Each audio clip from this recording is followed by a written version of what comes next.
দেশের ৩ বিভাগে বজ্রসহ বৃষ্টির আভাস দিয়েছে বাংলাদেশ আবহাওয়া অধিদপ্তর। বৃষ্টির পাশাপাশি বুধবার থেকে সারা দেশে রাতের তাপমাত্রা প্রায় 2 ডিগ্রি সেলসিয়াস পর্যন্ত বৃদ্ধি পেতে পারে বলে জানিয়েছে সংস্থাটি।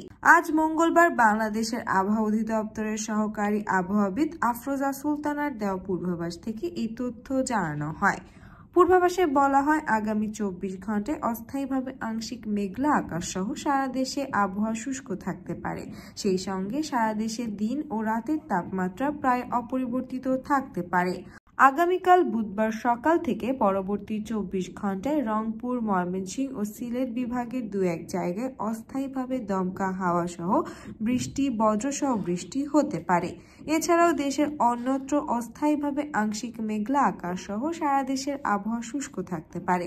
সেই সঙ্গে সারা দেশের দিনের তাপমাত্রা সামান্য বৃদ্ধি পেতে পারে এবং রাতের তাপমাত্রাও 1 থেকে 2 ডিগ্রি সেলসিয়াস বৃদ্ধি পেতে পারে।